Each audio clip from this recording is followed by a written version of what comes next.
el programa, un tema ya más práctico, porque ya tiene que ver con el manejo de los datos cuantitativos. Si ustedes recuerdan, la clase anterior hemos visto la recolección de los datos, recolección de la información. Ahora vamos a ver lo siguiente, que corresponde al análisis de esos datos, para nuestro caso de datos cuantitativos. ¿Ok?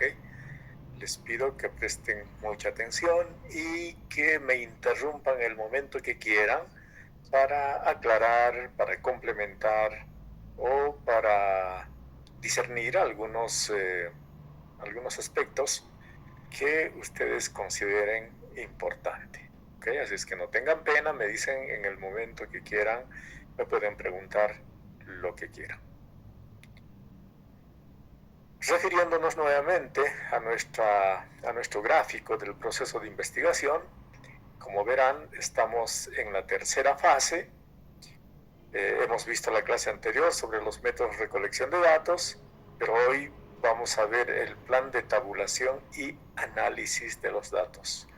Quiere decir que dentro del proceso de planificación, nosotros ya tenemos que establecer de qué manera vamos a tabular los datos y cuáles son los detalles que vamos a utilizar para el análisis de esa información. O sea, no es que recolectamos los datos y luego nos ponemos recién a pensar, ¿y ahora qué hacemos con estos datos? No, en el proceso de planificación para presentar el protocolo de investigación ya tenemos que tener claro qué variables vamos a utilizar, cómo vamos a operacionalizar las variables, cómo vamos a manejar los datos, cómo vamos a analizar la información y qué resultados pretendemos alcanzar para sacar nuestras conclusiones. Por lo tanto, ese detalle es muy importante porque eso es lo que queremos lograr finalmente.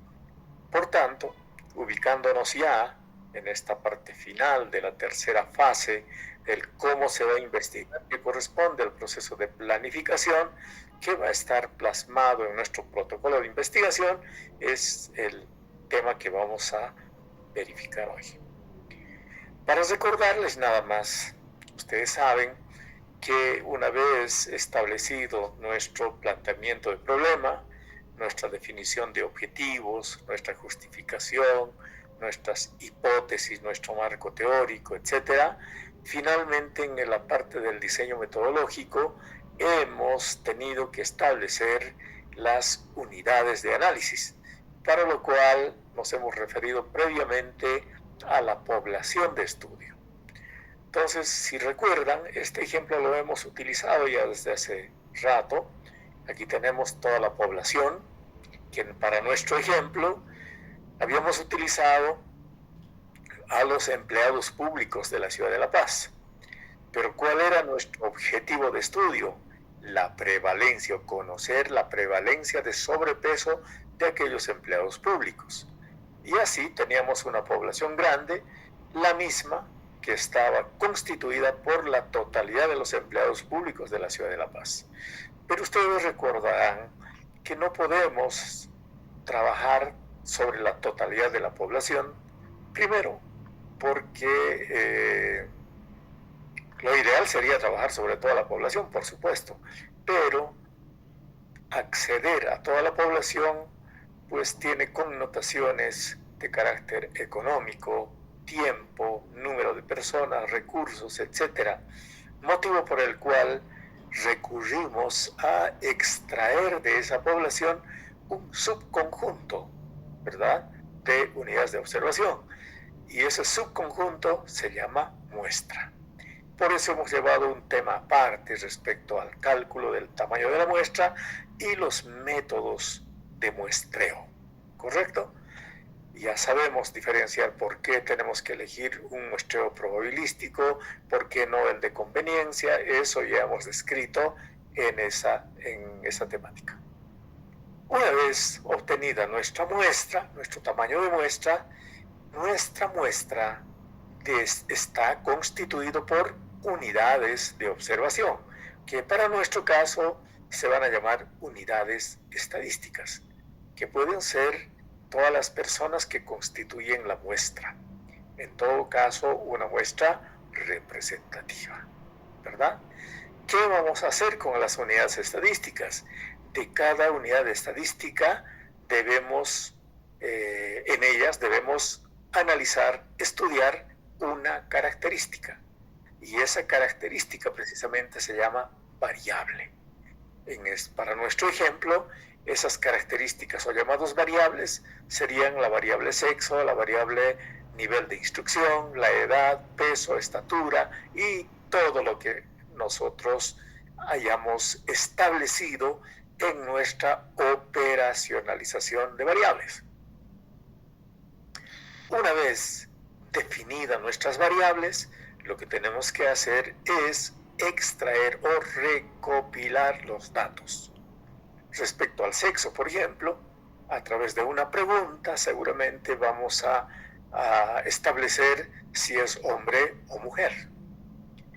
Respecto a la variable de nivel de instrucción, si tiene el primero, segundo, tercero, cuarto, quinto de primaria o de secundaria o nivel universitario, respectivamente.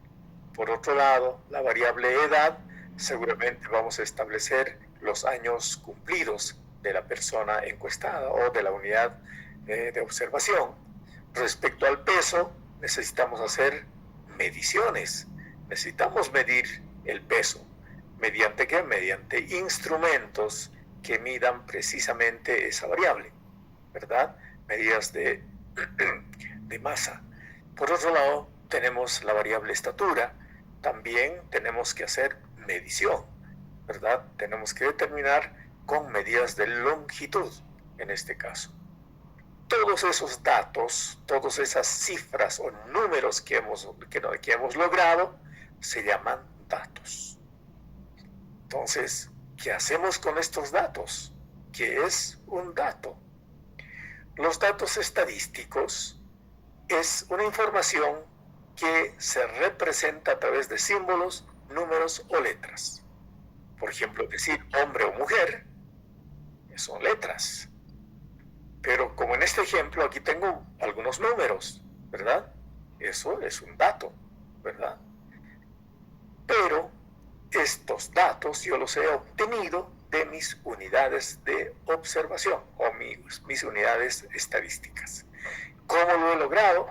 Algunos contando, algunos midiendo, según la característica de interés de la población o finalmente de nuestra muestra respectivamente, que es el objetivo de nuestra investigación. Y aquí tenemos como ejemplos algunos datos. Aquí tenemos 18.581.843. Eso es un dato. ¿Les dice algo el dato o no? ¿Alguien me puede decir qué significa este dato? O sea, ¿nos informa algo o no? Nada. Es un dato frío. 12.581.843. Aquí tengo 18.4. Aquí tengo 29.5. ¿Nos dice algo? Ese es el problema de los datos. Porque eso es lo que nosotros hemos logrado a través de mediciones, a través de contar, etcétera, ¿verdad? Entonces los datos no son suficientes como tal. Por eso tenemos que analizar los datos, tenemos que procesar los datos, tenemos que construir una base de datos para que a partir de ella, ¿no es cierto?, hagamos el análisis respectivo para obtener una información. En este caso, aquí tenemos ejemplos numéricos, que son datos.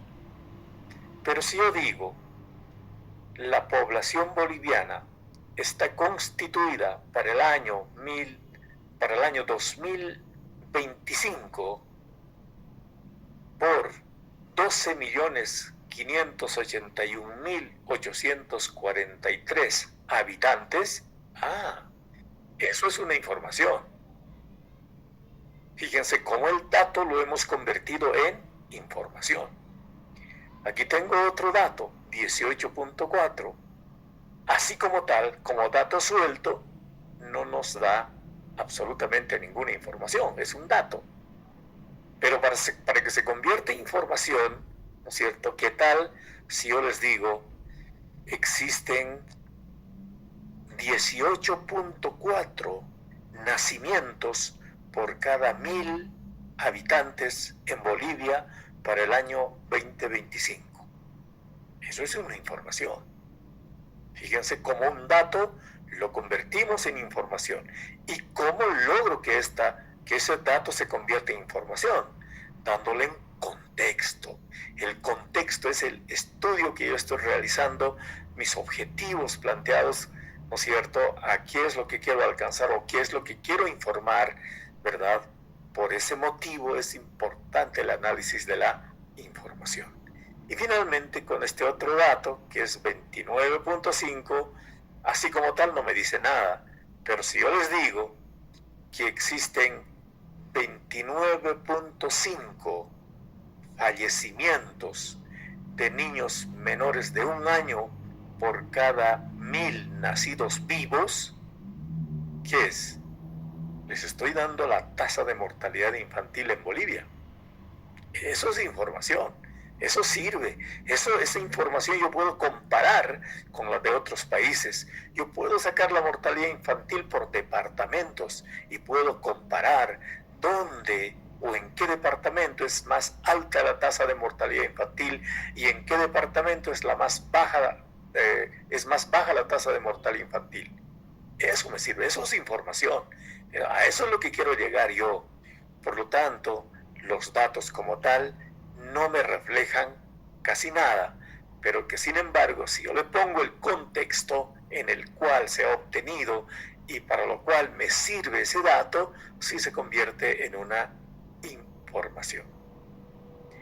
Y hablando de datos, les dije hace un momento que algunos datos pueden significarse mediante un símbolo, algunos pueden registrarse mediante un número, contando, algunos también pueden representarse mediante números, pero midiendo, y otras simplemente mediante letras, mediante una escritura. Para lo cual, los tipos de datos se han dividido en datos cualitativos y datos cuantitativos. Los datos cualitativos además se dividen en datos cualitativos nominales y ordinales, en tanto que los datos cuantitativos se dividen en datos discretos y datos continuos. Veamos cada una de ellas. Nominales. Los datos cualitativos nominales son datos no numéricos, que no se representan con un número, sí se representan mediante letras, o sea, escribiendo mediante una palabra, y la forma de clasificar las mismas son por categorías o etiquetas, y que las mismas no ameritan un ordenamiento específico. Por ejemplo, los colores. Los colores son datos nominales, cualitativos nominales, porque significan una cualidad.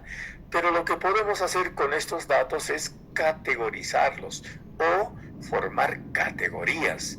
Aquí una de las categorías, por ejemplo, podría ser los de color verde, color rojo, color amarillo, color azul. Son categorías mutuamente excluyentes además, ¿verdad? Por otro lado, si estas mismas categorías se pudieran ordenar o que representen una forma de jerarquizarlos entre ellos, ¿no es cierto?, se convierten en datos cualitativos ordinales. O sea, quiere decir que los puedo ordenar. Por ejemplo, los estudiantes de primer curso, segundo curso, tercero, cuarto, quinto. Si bien todos son estudiantes que tienen algo en común, pero se diferencian por sus categorías. Esas categorías que son ser primero, segundo, tercero, cuarto o quinto, además se los puede ordenar, porque un alumno de primer año quiere decir que que ha ingresado recién a la facultad y está estudiando apenas, teniendo su estadía en el primer año. El de segundo año quiere decir ya tiene una estadía de 2 años. El de tercer año, 3 años, 4 y así sucesivamente, por el tiempo de permanencia en la facultad o en la universidad. Eso representa un orden.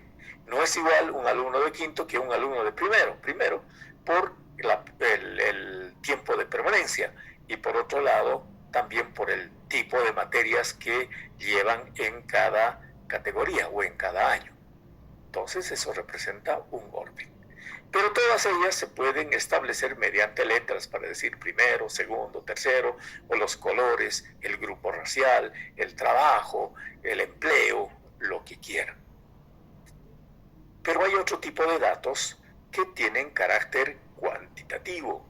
Si son cuantitativos, son datos numéricos, se supone. Estas se dividen además en datos discretos y en datos continuos. ¿Cuáles son los datos cuantitativos discretos? Son aquellos contables, quiere decir que se pueden contar, pero además son finitos, porque si se pueden contar, quiere decir que tiene un límite, y se representan mediante números enteros. Pongámosle un ejemplo, el número de hijos. Son números enteros, nadie tiene un hijo y medio, ¿no? O 1.5 hijos. Todos tienen 1, 2, 3, 4. Número de hermanos, número de lápices, número de consultas. No puede haber una consulta y media, ¿no? O una consulta y cuarto. Entonces, se expresan en datos discretos o en números enteros. Y por otro lado, su variante son los datos cuantitativos continuos, aquellos que generalmente se obtienen a través de un proceso de medición. Los anteriores son aquellos que se pueden contar, pero los continuos generalmente se obtienen mediante instrumentos de medición y se pueden tomar, y estas pueden tomar cualquier valor dentro de un intervalo. ¿Qué quiere decir? Que se puede representar en decimales. Por ejemplo, la temperatura o, pongámosle, el peso, la talla, ¿no es cierto? Todas las que se obtienen mediante medición son las que se pueden registrar con fracciones, con números decimales. Estos se los denomina datos cuantitativos continuos. Por lo tanto, a la hora de recolectar la información, de recolectar los datos, nos vamos a enfrentar con este tipo de datos, ¿no es cierto? De todo tipo, sean algunos cualitativos, nominales, cualitativos ordinales, cuantitativos discretos, cuantitativos continuos. Y en estadística, cada una de estas formas o tipos de datos, ¿no es cierto? Las expresiones y los cálculos estadísticos también son específicos dependiendo si son datos cualitativos o datos cuantitativos, y si son discretos o si son continuos respectivamente. Esto es lo que hay que tener claro y esto es lo que con los que vamos a trabajar posteriormente. Si hasta ahí hemos visto las definiciones de datos, ¿no? De datos estadísticos, ahora veamos qué significa el análisis de datos. La palabra análisis significa descomponer en sus partes constitutivas un dato. Para este caso, análisis de datos significa el proceso que implica el uso de métodos estadísticos y matemáticos para interpretar los datos. Reitero, hace rato hemos hablado sobre los datos y los datos eran fríos, no nos significaba nada. Pero si vamos a hacer análisis, ¿no es cierto?, necesitamos utilizar métodos estadísticos matemáticos. ¿Para qué? Para interpretar esos datos. ¿Y cómo lo vamos a interpretar? Identificando patrones, tendencias, relaciones entre variables para convertirlos en información útil. ¿Y cuál es la diferencia entre un dato e información? Bueno, el contexto. Ya les dije hace un momento, el contexto. Cuando está contextualizado el dato, se convierte en información. Solamente así, esa información para un trabajo de investigación implica utilidad significativa y además que nos permite la formulación de conclusiones y la toma de decisiones basadas en la evidencia. Los resultados numéricos, o sea, los datos por sí mismos, reitero, aquí estoy aclarando lo que dijimos anteriormente, por sí mismos los datos carecen de valor interpretativo y no nos permiten hacer ninguna explicación o comprensión de aquellos. Para eso necesitamos expresarlo en contexto y solamente así estos datos se van a convertir en información, que es lo que queremos lograr finalmente. ¿Se acuerdan del primer ejemplo? Voy a retroceder, por favor. Aquí. Queríamos estudiar el sobrepeso de los empleados públicos. Y para el sobrepeso hemos utilizado la variable índice de masa corporal. El índice de masa corporal está constituido por el peso y la estatura. Necesitamos conocer o medir, ¿no es cierto?, estas variables. Y para nuestro ejemplo tenemos aquí 85.8 kilogramos, que es el peso que hemos logrado de una persona. Y la estatura 1.71 de una persona. Pero necesitamos sacar de todos los elementos que constituyen la muestra. Quiere decir que tenemos que medirles a cada uno de ellos. Esos van a ser los datos, ¿verdad? Y aquí, a través del logro de todos esos datos, una vez vaciados a una base de datos, yo puedo sacar conclusiones ya. O sea, voy a hacer el análisis de los datos. Con esa información yo podía concluir de que el 60% de los empleados, o sea, más del 50%, ¿no es cierto?, tiene un peso promedio de 90 kilogramos. Fíjense, estoy hablando de promedio. Eso es un estadístico. En las primeras clases hemos hablado de la diferencia de los estadísticos y los parámetros. Los parámetros son aquellos datos obtenidos a partir de la población. En cambio, del estadístico es aquellos datos obtenidos a través de la muestra. Y aquí, como hemos trabajado en una muestra, ¿verdad?, yo estoy sacando ya el promedio. He sumado el peso de cada uno de ellos y he sacado el promedio de 90 kilogramos. Y una altura promedio de 1.65 metros, lo que me indica sobrepeso según el cálculo del índice de masa corporal. Y estoy sacando una conclusión a partir de los datos. Pero ¿cómo? A través de la obtención de un promedio. El promedio entonces es una medida estadística de tendencia central porque intenta expresar el comportamiento o la inclinación hacia el centro de la distribución. Pero eso no me dice nada. Simplemente estoy calculando aquí el peso, que es en promedio 90 kilogramos, y la altura o la estatura de 1.65 metros. Con eso, y estoy sacando ya una conclusión general, aproximada, para decir que existe un sobrepeso. Pero no digo en qué medida existe sobrepeso. Eso es lo que quiero saber.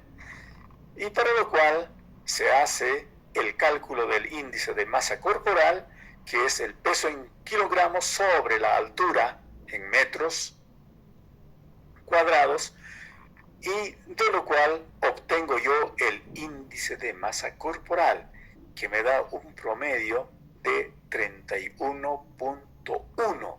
Este es un dato estadístico ya. Los anteriores simplemente eran un dato, pero ahora tengo un dato estadístico, 31.1. Entonces, ese rango, ¿no es cierto?, me permite establecer a través de los indicadores donde señalan que de 25 a 29 se considera sobrepeso y por encima de 30 es obesidad. Para nuestro caso, fíjense, estaba dentro del parámetro de sobrepeso, pero con este ejercicio estadístico me estoy dando cuenta de que ya está en el grado de obesidad. ¿Correcto? Por lo tanto, se podría concluir de que el 60% de los empleados públicos en la ciudad de La Paz presenta un sobrepeso y algunos podrían incluso estar en la categoría de obesidad. ¿Se dan cuenta? Fíjense, esta es la conclusión a la que queremos llegar y esto yo puedo ya establecer dentro de mi prueba de hipótesis para aceptar la hipótesis o para rechazar la hipótesis. ¿Quién concluye el trabajo? Todo trabajo de investigación tiene el objetivo, tiene la finalidad de conseguir estas conclusiones. A esta conclusión queremos llegar, ¿no es cierto? Y con esto vamos a definir el comportamiento de la hipótesis, si confirmamos o la rechazamos. Y estos datos sí se pueden publicar. Y a esto es lo que queremos llegar con un trabajo de investigación, obviamente manejando datos estadísticos cuantitativos respectivamente. Eso como ejemplo nada más. ¿Qué es base de datos ahora? La base de datos es un sistema organizado para almacenar, buscar y analizar la información numérica. Quiere decir que este proceso, ¿no es cierto?, es simplemente acopiar o sistematizar el conjunto de información o datos almacenados en un soporte, en este caso en un ordenador, a través de programas estadísticos. Ustedes saben que en Office tenemos un programa como es Excel y que en ella podemos hacer actividad estadística, podemos hacer análisis estadístico. Pero si quieren algo más especializado, podríamos utilizar el SPSS, el Epitrop, el Epidata, como aquí tenemos el SPS, el Stata, el Minitab, el Epinfo, etcétera, etcétera, ¿no? Cada investigador decide con cuál de estos programas especializados en análisis estadístico nos permitieran estudiar correctamente. Pero para aquello necesitamos conocer algunos pasos para crear una base de datos. Quiere decir que después de haber obtenido en nuestras encuestas, eso tenemos que vaciarlos en un ordenador, en un programa. Para aquello necesitamos seguir algunos pasos. Paso número 1, la planificación de la base de datos. ¿Cómo vamos a llenar? Primero, elegir el programa, ¿no? Y una vez elegido el programa, es cómo vamos a manejar los datos, ¿verdad? Tenemos que hacer una redistribución, una categorización, una asignación de valores, etcétera, a través de las variables significativas. Y eso implica la planificación. Tenemos que tener claro cómo vamos a manejar nuestros datos. Punto número 2, abrir el programa estadístico. Si manejamos el SPSS, tenemos que abrir el programa, ¿verdad? El SPSS es un programa estadístico que va evolucionando, es muy amigable, su manejo es parecido al Excel, mediante ventanas, y es bastante amigable. Antes venían solamente en inglés, ahora viene en español también, y las versiones, algunas de ellas están circulando, aunque clandestinamente, pero ya se puede obtener este programa estadístico. Una vez abierto el programa estadístico, tenemos que definir las variables. Ya sabemos, y para aquello va a ser útil nuestra famosa operacionalización de variables, lo que hemos visto en la clase anterior. Eso nos va a servir muchísimo para saber nuestra variable si es cualitativo o es cuantitativo. El SPS diferencia como datos numéricos y datos en cadena, por ejemplo, para referirse a los datos cualitativos. Y ahí nos van a decir, nos van a preguntar cuál va a ser la extensión, cuántas cifras, si va a tener decimales o no va a tener decimales nuestros datos, para poderlos registrar adecuadamente. Y luego recién ingresamos los datos y luego guardamos la base de datos para luego hacer el análisis correspondiente. Y reitero, muchos son los programas estadísticos que existen, estos son algunos nada más, y que a partir de ellas, pues, dependiendo del dominio del investigador, decidirá por cuál de ellas va a optar. En este caso, el programa que en ciencias de la salud se utilizan con mucha frecuencia son dos: el EPINFO para aspectos epidemiológicos y el SPSS. Así es que no se preocupen, el SPSS ha sido específico para manejar estudios cuantitativos en la disciplina de psicología, por ejemplo, o ciencias sociales, y que en el área de la salud nos ha servido grandemente.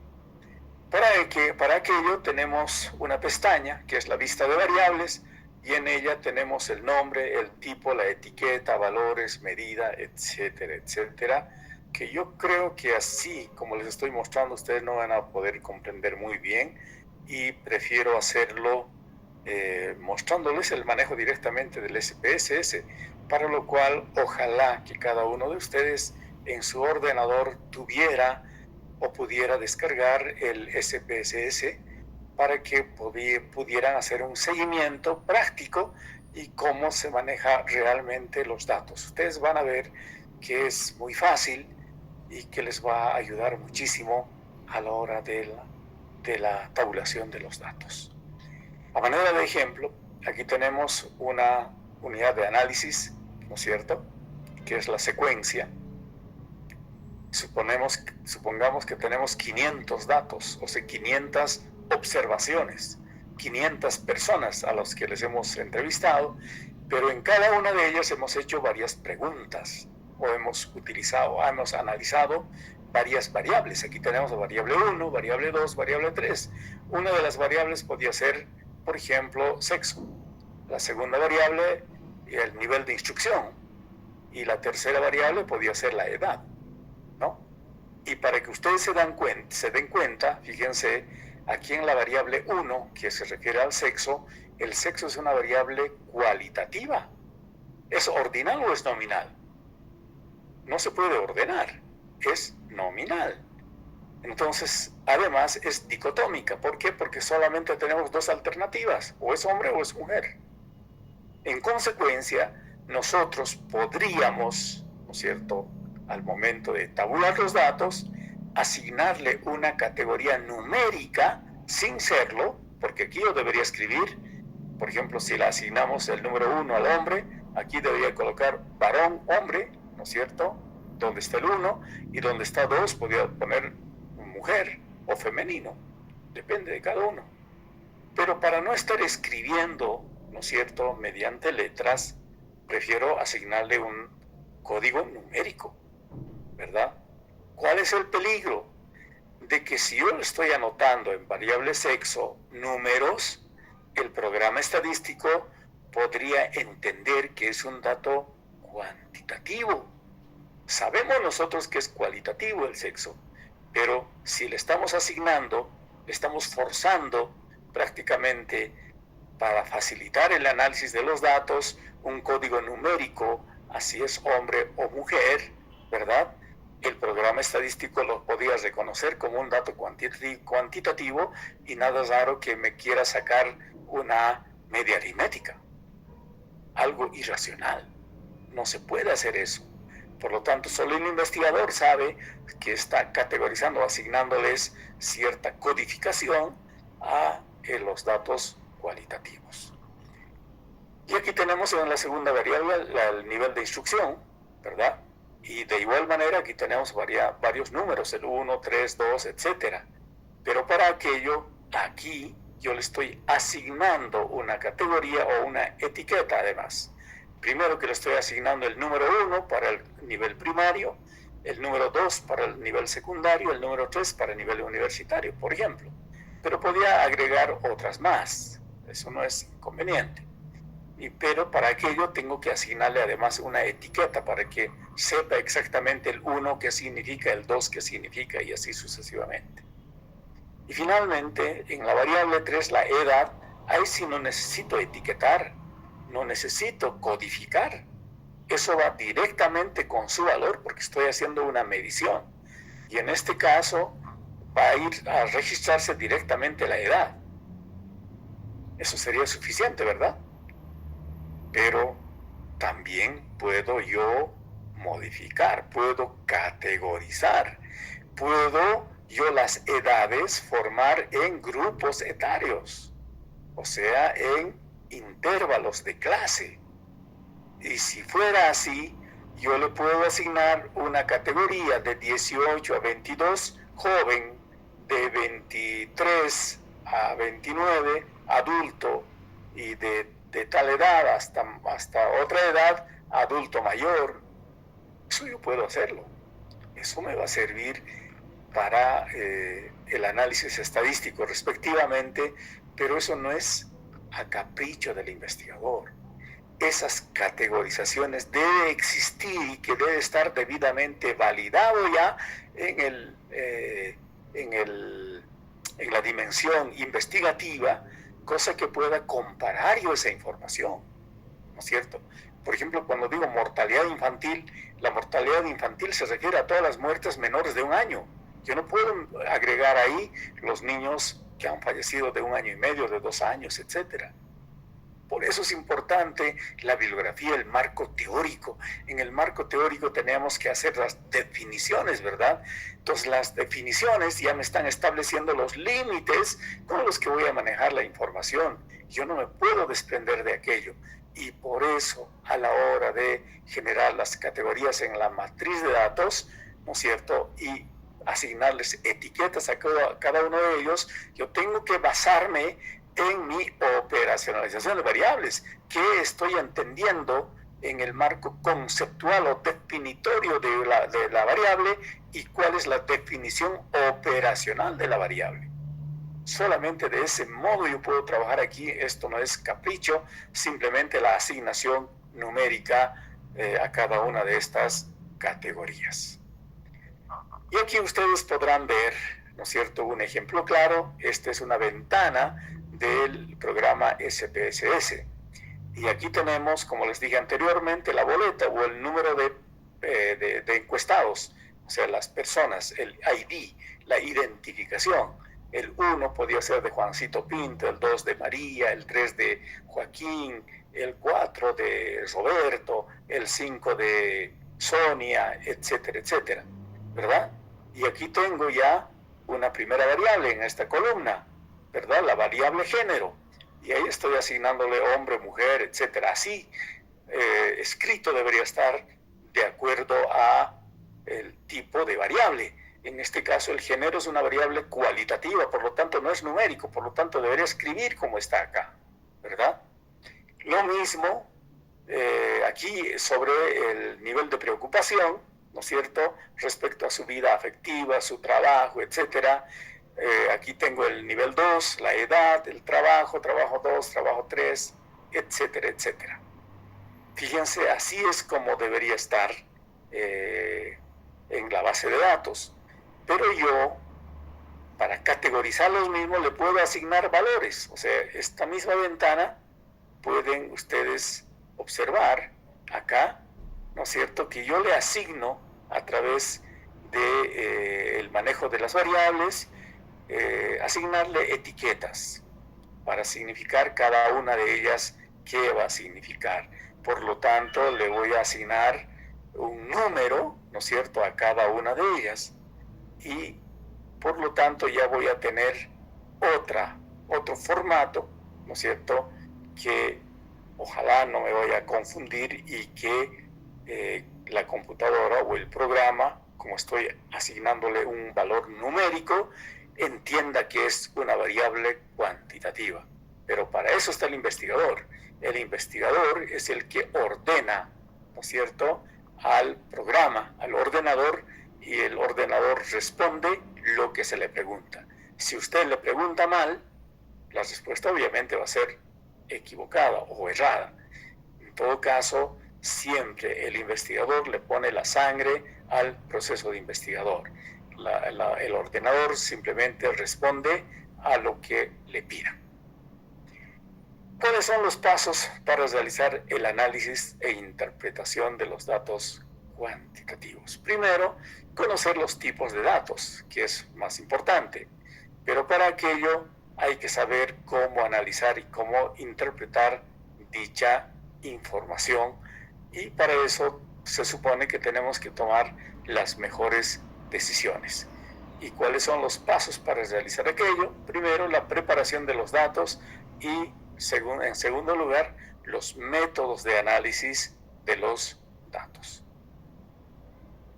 ¿Qué hacemos en la preparación de los datos? En esta primera etapa, para el análisis e interpretación de los datos cuantitativos, debemos primero validar los datos.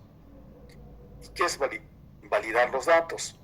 Primero hay que averiguar si la recopilación de los datos se ha realizado sin ningún tipo de sesgo. O sea, que la fidelidad, la ética en la obtención del dato real es importante.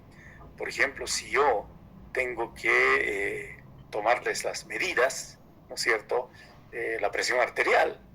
Si yo mido la presión arterial de manera equivocada, ¿no es cierto?, con el método equivocado, o por otro lado, si el instrumento de medición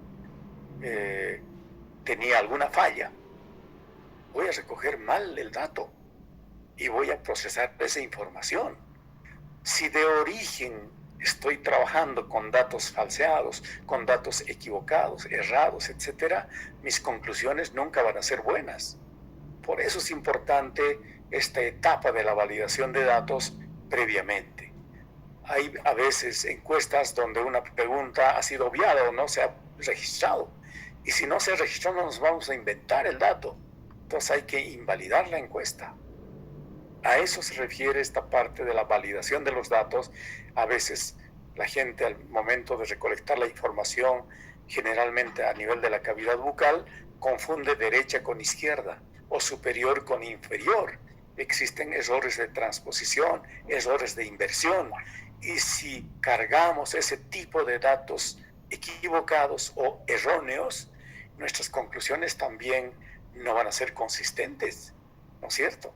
Por eso es importante la validación de los datos. Hay que hacer un análisis exhaustivo de cada una de las respuestas para que estén dentro del marco de la concordancia y que no se puedan utilizar datos equivocados.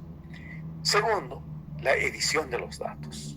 Los grandes conjuntos de datos inevitablemente pueden incluir errores, claro. Es como lo están recogiendo los seres humanos, pueden haber errores, ¿no es cierto? Por eso pueden editarse aquellos datos. Hay que manejarlos correctamente, integrarlos, ¿no es cierto?, en el parámetro que corresponda. Tercer paso, la codificación y la entrada de datos. Eso es lo que vimos hace rato. Tenemos que asignarles códigos para manejar más fácilmente, de manera más ágil, en el proceso de análisis de los datos.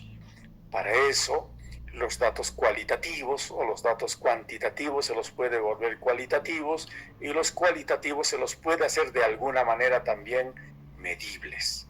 Por ejemplo, el nivel o grado de dolor es un dato cualitativo o cuantitativo.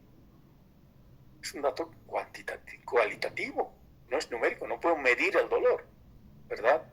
Pero mediante un indicador del nivel de percepción que tienen, ¿no es cierto?, puedo preguntarles a todas las personas del 1 al 10 cuánto te duele.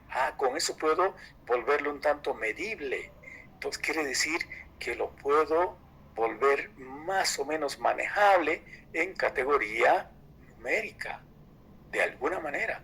Pero está siendo forzada, sí. Los únicos datos numéricos son aquellos que se cuentan y aquellos que se miden, ¿correcto? Pero también podemos transformar los datos, ¿no?, en un nuevo formato, ¿no es cierto?, dependiendo de los objetivos de la investigación. Bien. No sé si hasta aquí tienen alguna pregunta. Este es un tema un poquito largo. Fíjense, hemos pues llegado al nivel 1.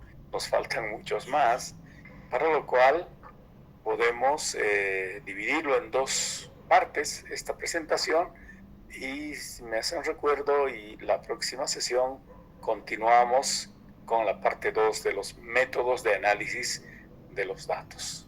¿Ok? No sé si tienen hasta aquí alguna pregunta.